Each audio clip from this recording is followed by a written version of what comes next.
Chapter 12. As Violet and Klaus Baudelaire stood, still in their nightgown and pajamas, backstage at Count Olaf's theater, they were of two minds, a phrase which here means they felt two different ways at the same time. On one hand, they were, of course, filled with dread. Gus. Dread. From the murmur of voices they heard on stage, the two Baudelaire orphans could tell that the performance of the marvelous marriage had begun, and it seemed too late to do anything to foil Count Olaf's plan. On the other hand, however, they were fascinated, as they had never been backstage at a theatrical performance, and there was so much to see. Members of Count Olaf's theater troupe hurried this way and that, too busy to even glance at the children. Three very short men were carrying a large flat piece of wood, painted to look like a living room. The two white-faced women were arranging flowers in a vase that from far away appeared to be marble, but close up looked more like cardboard. An important-looking man with warts all over his face was adjusting enormous light fixtures. As the children peeked on stage, they could see Count Olaf in his fancy suit, declaiming some lines from the play just as the curtain came down, controlled by a woman with very short hair who was pulling on a long rope attached to a pulley. Despite their fear, you see, the two older Baudelaires were very interested in what was going on and only wished that they were not involved in any way. As the curtain fell, Count Olaf strode off stage and looked at the children. "It's the end of Act 2. Why aren't the orphans in their costumes?" he hissed to the two white-faced women. Then, as the audience broke into applause, his angry expression turned to one of joy, and he walked back on stage. Gesturing to the short-haired woman to raise the curtain, he strode to the exact center of the stage and took elaborate bows as the curtain came up. He waved and blew kisses to the audience as the curtain came down again, and then his face once again filled with anger. "Intermission is only 10 minutes, he said, and then the children must perform. Get them into costumes, quickly!" Without a word, the two white-faced women grabbed Violet and Klaus by the wrists and led them into a dressing room.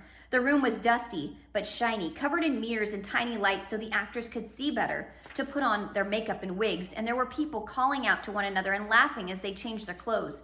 One white-faced woman yanked Violet's arms up and pulled her nightgown off her head and thrust a dirty, lacy white dress at her to put it on.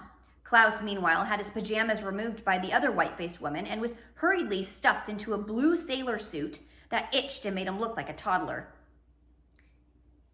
"Isn't this exciting?" said a voice, and the children turned to see Justice Strauss. All dressed up in her judge's robe and powdered wig, she was clutching a small book.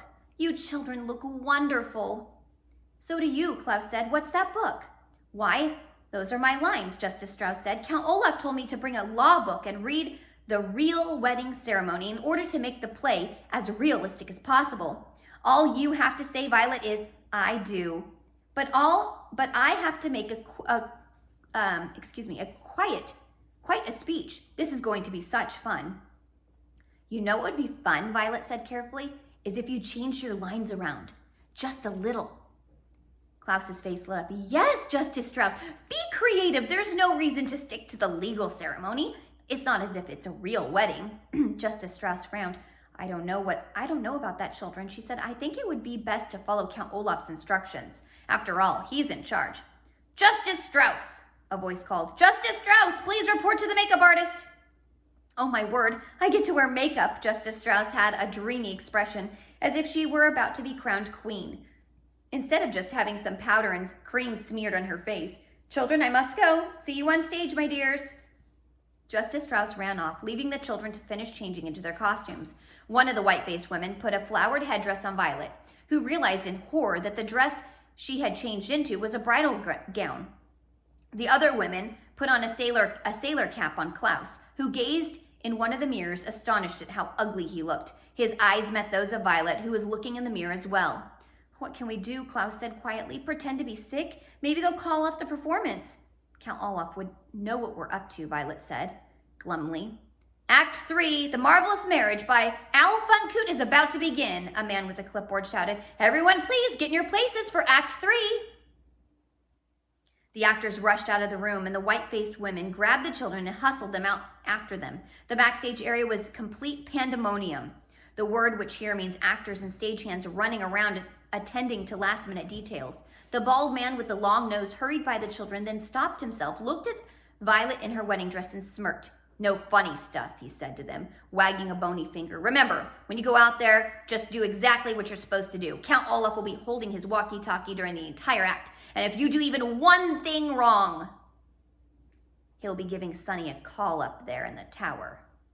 Yes, yes, Klaus said bitterly. He was tired of being threatened in the same way over and over. You'd better do exactly as planned, the man said again. I'm sure they will, said a voice suddenly, and the children turned to see Mr. Poe, dressed very formally and accompanied by his wife. He smiled at the children, came over to shake their hands. Polly and I just wanted to tell you to break a leg. What? Klaus said, alarmed.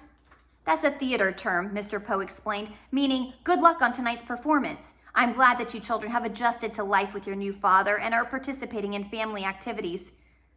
Mr. Poe, Klaus said quickly, Violet and I have something to tell you. It's very important. What is it? Mr. Poe said. Yes, Count Olaf said. What is it that you have to tell Mr. Poe, children?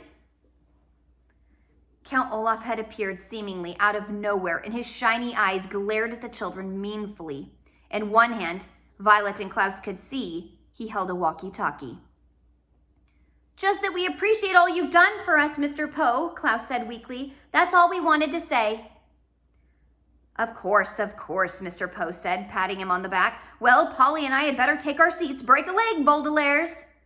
I wish we could break a leg, Klaus whispered to Violet, and Mr. Poe left. You will soon enough, Count Olaf said, pushing the two children towards the stage.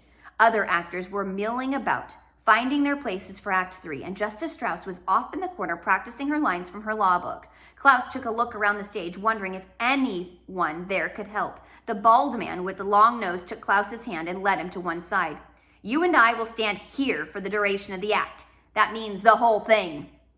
I know what the word duration means, Klaus said. No nonsense, the bald man said. Klaus watched his sister in her wedding gown take her place next to Count Olaf as the curtain rose. Klaus heard applause from the audience as Act 3, The Marvelous Marriage, began.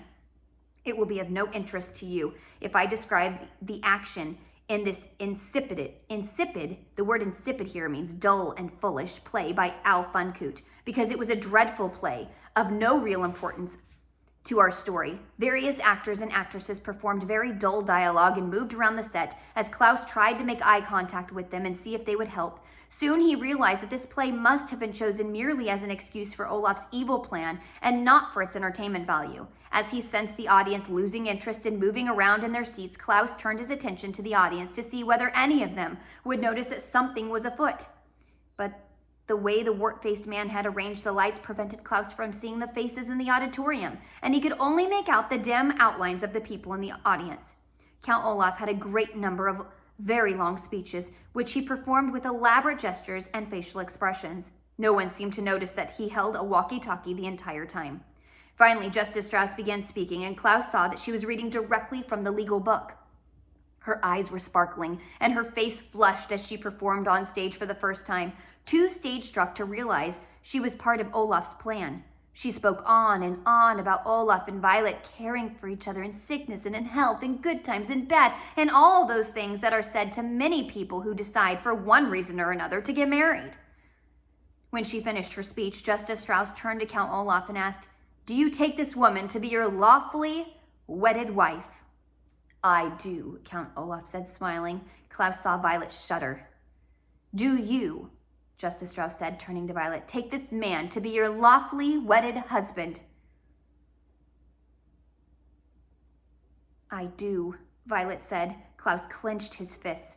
His sister had said "I do" in the presence of a judge. Once she signed the official document, the wedding was legally valid, and now Klaus could see that Justice Strauss was taking the document from one of the other actors and holding it out for Violet to sign.